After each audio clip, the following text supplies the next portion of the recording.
I hope God is covering me with his blood, with his wings, with everything he got, because this is actually my first time doing this.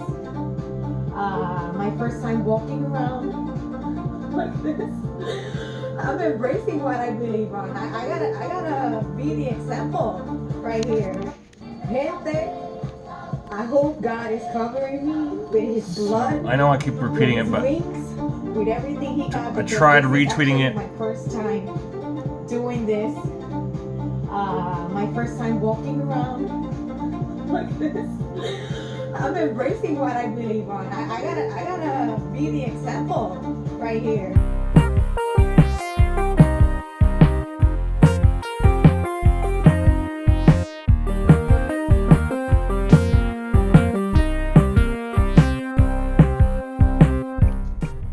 Yeah, look at that. So this is the first time I've been to the theater in. It's been almost a year. I think the last movie I went to was Birds of Prey.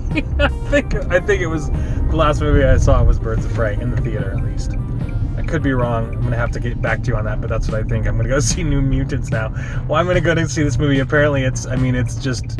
After I bought the ticket, I was like, I should probably look up to see what's going on with this. I knew that it's been through the ringer, and I knew that it had been at least delayed by a few years, but I didn't realize that it was playing cat and mouse for a long time with Dark Phoenix, and that it had been 5 years. So it's 5 years in the making, and apparently Josh Boone is not happy with it. So I'm gonna go in and get some extra COVID-19 with my order, and with my popcorn. Get some popcorn, extra COVID-19, please. Hold the butter, extra COVID-19, please. It's like so stupid that this whole thing. Look at this parking lot, man. It's empty. And this is a Thursday night of an XMEN movie, of a Marvel Mutants movie. Which, by the way, I was reading some comic earlier today, and it's the older ones are pretty awesome. I read one with Cable and Vulture in it, and it's pretty badass. It's a pretty cool arc. I read the first book it's the first of 3, and it's actually that looks way better than this. We'll find out.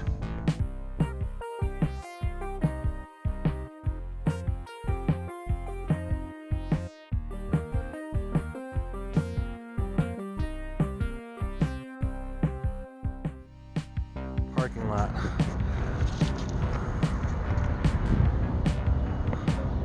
Usually that's full, and there's a second parking lot across the way that's usually full on. The music was pretty good. Mark Snow was the one who did the music for the X-Files, and so you can. It's definitely not like that. Like, it's definitely not like the X-Files, of course. The music, but I can see why they chose Mark Snow. Obviously, of course, Mark Snow was king of the '90s. I just got back from the movie theater, and that was it was an okay experience. I mean, once again, it was great being in the theater again. I thoroughly enjoy that. That's just, oh my gosh, it was great being in front of a giant screen like that and just being completely immersed in the nothingness of salvation.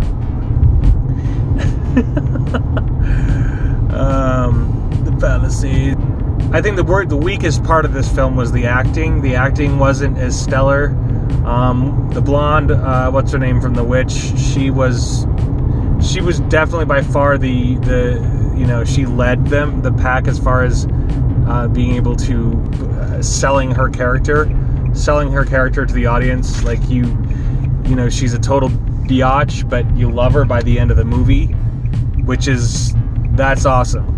When an actor can make you hate when an actor can make you hate a character, not hate her, but just be somewhat of a bully, somewhat of like a control freak, somewhat of she's the bully of the group. Where when in these 80s movies, it's usually a dude who's like, she's like the Breakfast Club.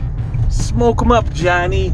It was a banner fucking year at the old Bender family. I got a carton of cigarettes.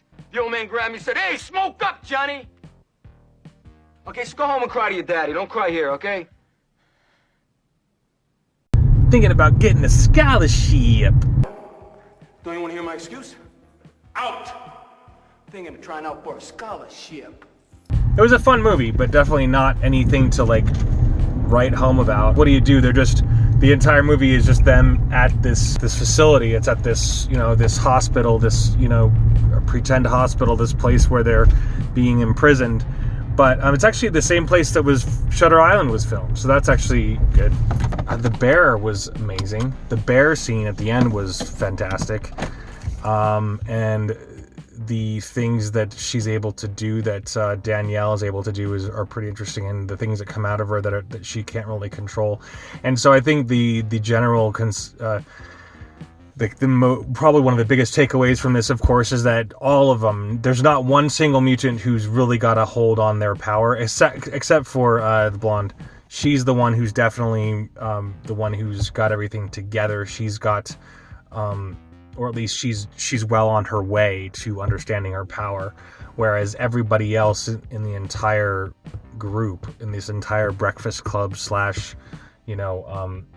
John Hughes-ish type of situation, are just still trying to figure themselves out. They're still trying to figure out what their powers are. And I just think there could have been a lot more, and I'm sure that Josh Boone thought the same, because apparently he's not extraordinarily happy with it. So it was a fun movie. It's a fun Mutants movie. It didn't feel like it was in the same universe as the X-Men, and that's the problem, I think, is that you're kind of obligated to do that. You're kind of obligated to, when you're going to make a Mutants movie. They do mention the X-Men, but for some reason it just didn't feel that way. I think I need to see it again before I say anything else. Thank you so much for listening, and have a wonderful day.